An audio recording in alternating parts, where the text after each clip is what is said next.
Hello students. आज हमारे पास कुछ और क्वेश्चन हैं जो रिलेटेड है हमारे चैप्टर नंबर 1 से, जिसका टाइटल है chemical reactions and equations. 10th science से है। अब हम बात करते हैं कुछ और क्वेश्चन की। क्वेश्चन नंबर 11 आपके सामने है। यहाँ पर लिखा गया है why are decomposition reactions called the opposite of combination reaction.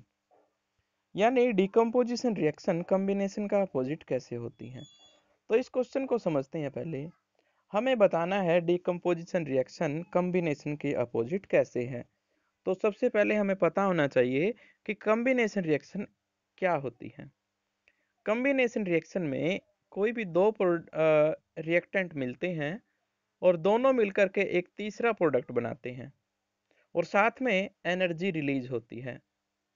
यानी यहाँ पर एक जो टर्म यूज हुई है वो ये कि दो रिएक्टेंट मिले हैं और रिजल्ट में हमें एक प्रोडक्ट मिला है। यानी डिकम्पोजिशन में अगर इसका रिवर्स हो जाए, यानी एक रिएक्टेंट है और प्रोडक्ट कितने हो जाएं, दो, तो हम पहली शर्त को पूरा कर देंगे, पहली कंडीशन हमारी पूरी हो जाएगी।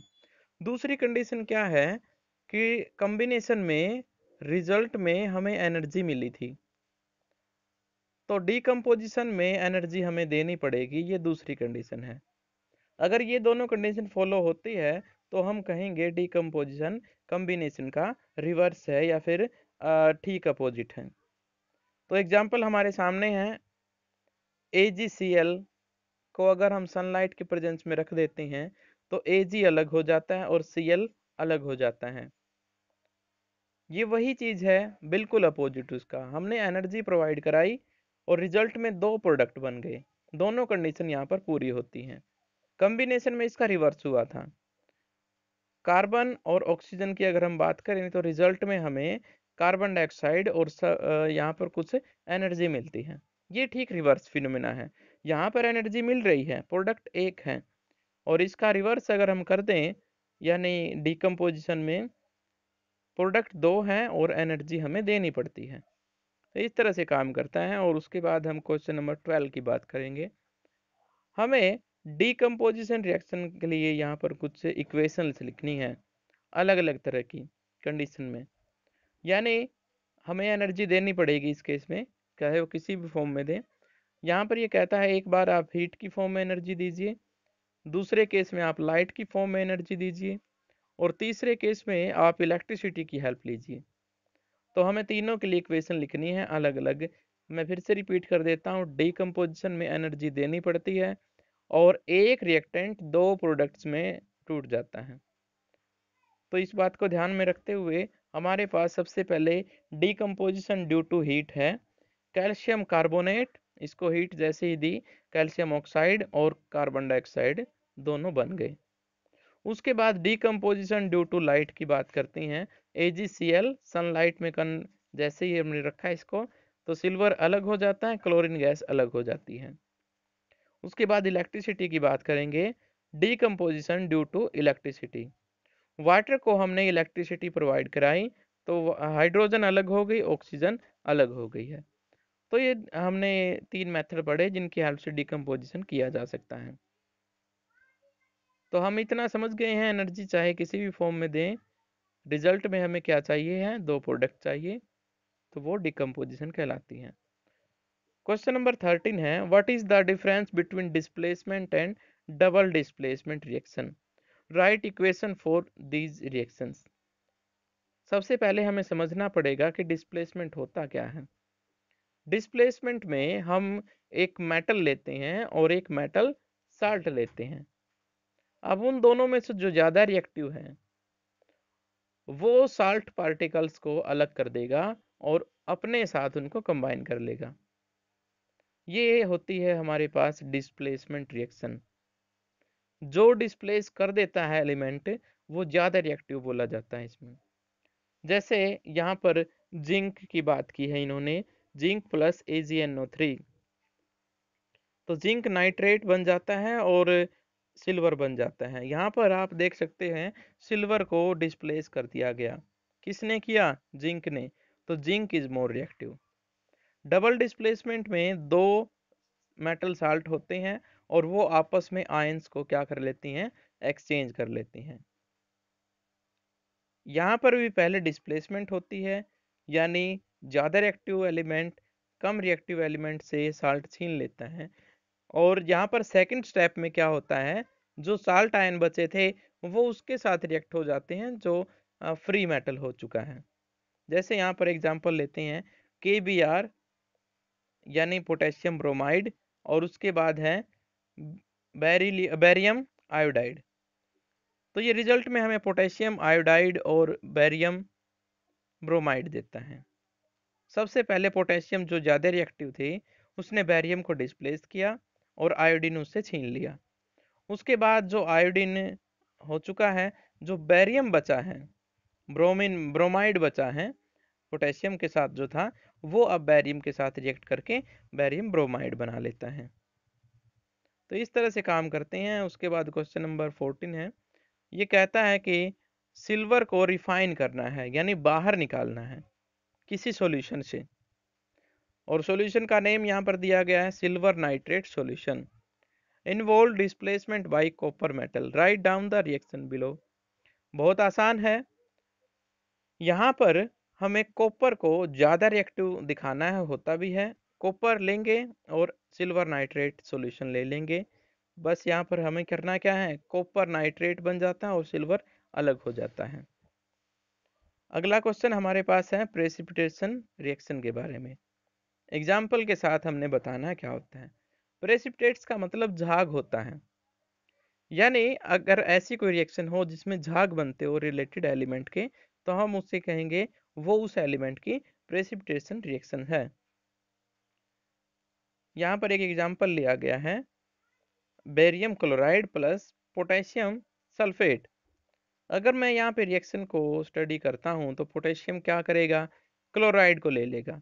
सीधी सी बात है, ज़्यादा रिएक्टिव है। तो बेरियम किसके साथ जाएगा, भी सल्फेट के साथ जाएगा।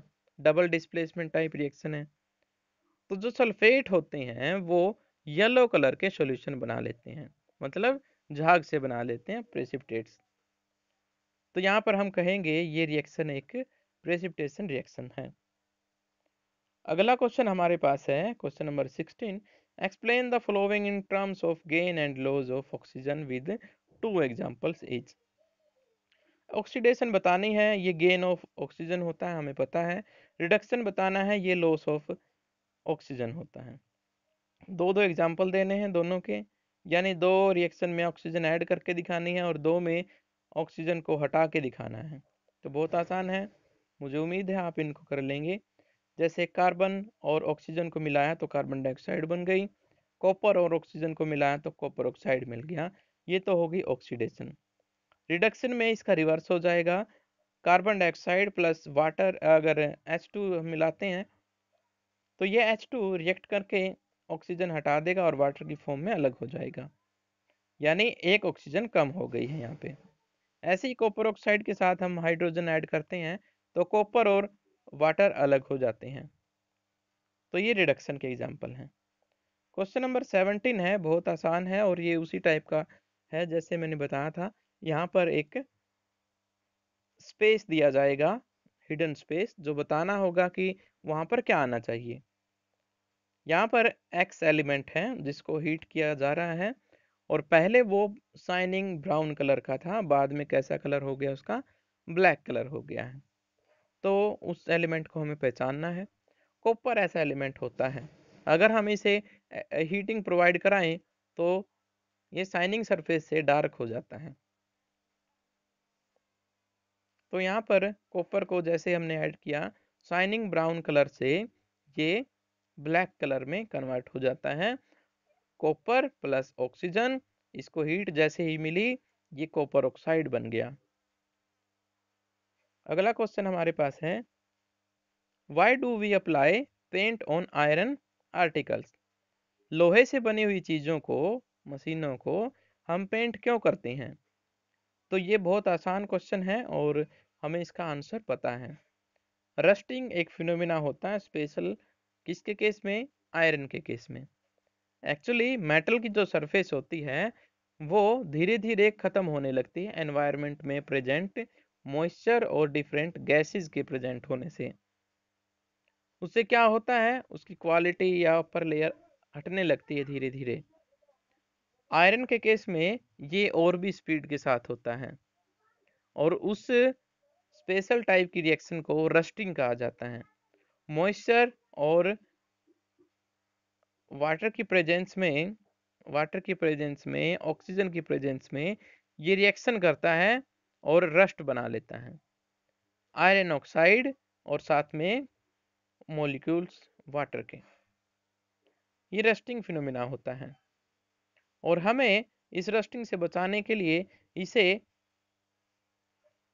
अलग अलग तरीके से क्या करना होता है, प्रिवेंट करना होता है, ताकि इसके पास पानी ना पहुंचे या ऑक्सीजन ना पहुंचे। हम ऑयल अप्लाई कर सकते हैं, हम पेंट अप्लाई कर सकते हैं। अब क्योंकि पेंट पूछा गया है तो यहाँ पर आंसर देंगे हम to decrease the amount of rusting, और कह सकते हैं टू प्रिवेंट द रस्टिंग।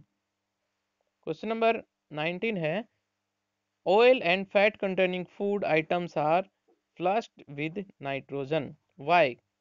हम ये बहुत अच्छे से पढ़ चुके हैं छोटी क्लासेस में भी, कि जो ऑयल्स और फैट होते हैं वो ऑर्गेनिक मैटर्स होते हैं।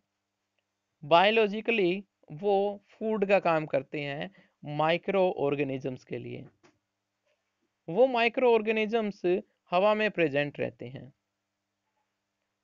वो उनके साथ रिएक्ट करेंगे फूड्स के लिए, ऑयल और फैट के साथ वो रिएक्ट करेंगे, या फिर कह सकते हैं हम डिफरेंट टाइप की गैसेस उनके साथ रिएक्ट करेगी, क्योंकि ये क्या होते हैं, एक तरह से रिएक्शन बहुत जल्दी कर लेंगे ये। तो इनका हो जाएगा डीकम्पोजिशन या ऑक्सीडेशन हो जाएगा। जो ऑक्सीडेशन होगा उससे ये डिफरेंट टाइप की गैसेस रिलीज करेंगे, जिससे उन फूड से, उन ऑयल से स्मेल आना शुरू हो जाएगी। यानी वो क्या हो चुके हैं, फूड खराब हो चुके, कंटेमिनेटेड हो चुके हैं। तो इस तरह की जो प्रॉब्लम है उनसे बचने के लिए हम नाइट्रोजन का एक एनवलप बना देते हैं फूड के चारों तरफ, क्योंकि नाइट्रोजन क्या होती है, एक इनर्ट गैस होती है। ये बाकी एनवायरनमेंट के साथ फूड को कांटेक्ट नहीं होने देती। रिजल्ट में हमें क्या मिलता है, रिजल्ट में हमें ये मिलता है फूड और एनवायरनमेंट जो डिफरेंट गैसेस थी लाइक ऑक्सीजन, वो एक दूसरे से अटैच नहीं हो पाती, और क्या नहीं होता फिर, ऑक्सीडेशन नहीं हो पाता, स्मेल नहीं आती, खाना खराब नहीं होता। अगला क्वेश्चन हमारे पास है, explain the following terms with one example is. Corrosion का एग्जाम्पल है। कोरोजन का मतलब होता है, अभी अभी हमने बताया था कि मटेरियल्स की जो अपर लेयर होती है वो डिफरेंट गैसेस के साथ रिएक्शन करके स्पेशली विद ऑक्सीजन धीरे धीरे ऑक्साइड की टर्म में हटती जाती है, यानी खत्म होती है ऊपर की लेयर। आयरन के केस में रस्टिंग एक बेस्ट एग्जांपल है कोरोजन का। तो ये हम यहाँ पर बता सकते हैं कोरोजन क्या होता है। कोरोजन में आपको बताना है, corrosion is defined as a process where material usually metals deteriorates यानी खत्म होना as a result of chemical reaction with air moisture and other chemicals present in environment. कई एग्जांपल है, सिल्वर आर्टिकल जो होते हैं वो ब्लैक